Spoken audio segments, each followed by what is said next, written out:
এই শোনো। হ্যাঁ, তোমাকেই বলছি। কি দোষ ছিল আমার? কেন তুমি আমার জীবনে এসেছিলে? শুধু তো তোমাকে নিজের আপন ভেবেছিলাম, বিশ্বাস করে কাছে টেনে নিয়েছিলাম, মন থেকে অনেক ভালোবেসেছিলাম। আর তুমি এই প্রতিদান দিলে, ভালোবাসার নাম করে প্রতারণা করলে, আমাকে অসহায় করে চলে গেলে। এসব করার অধিকার তোমার ছিল না। আমার হৃদয়টা আর যাই হোক, কোনো খেলনা বস্তু নয়, নয় কোনো বঞ্চিত সামান্য জিনিস। কথাগুলো শুনলে হয়তো এখনো হেসে উড়িয়ে দিবে, কিন্তু একদিন একদিন তুমি ঠিকই বুঝবে, যখন ভালোবাসার নাম করে তোমাকেও কেউ আমার মতো অসহায় করে ফেলে চলে যাবে।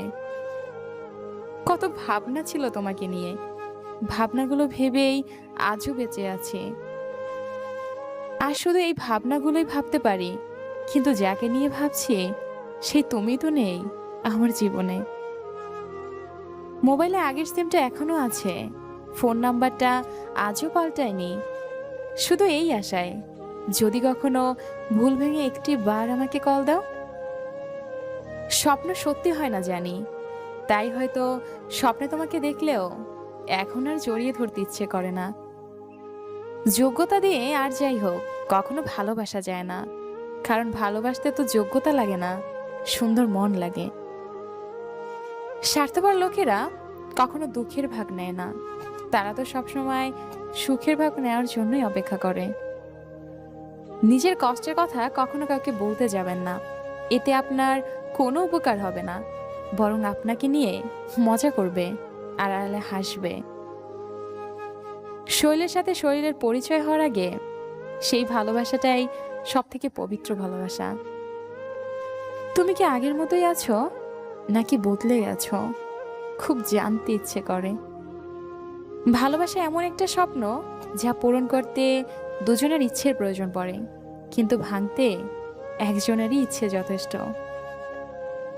নিজের মতো ভালো থেকো, ছেড়ে দিলাম পিছুটান, থাকবো না হয় আমি বেঁচে নিয়ে কিছু অভিমান। আমার রাত জাগার ইচ্ছে হয় না, তবু তোমার স্মৃতিগুলো আমাকে ঘুমোতে দেয় না। চলে গেছো তাতে কষ্ট নেই, তবে কষ্ট একটাই, হাতে হাত রেখে এতটা পথ চলার পরেও তোমাকে চিনতে পারলাম না। তুমি আমাকে কষ্ট দিয়েছো বলে আমি তোমার খারাপ চাইবো না, তুমি ভালো থাকো, অনেক ভালো থাকো। আচ্ছা, আপনাদের কাছে একটা প্রশ্ন করি, কাউকে অনেকটা ভালোবেসে কখনো কি চোখে জল ফেলেছেন? আশা করি উত্তরটা কমেন্ট বক্সে জানাবেন। আল্লাহ হাফেজ।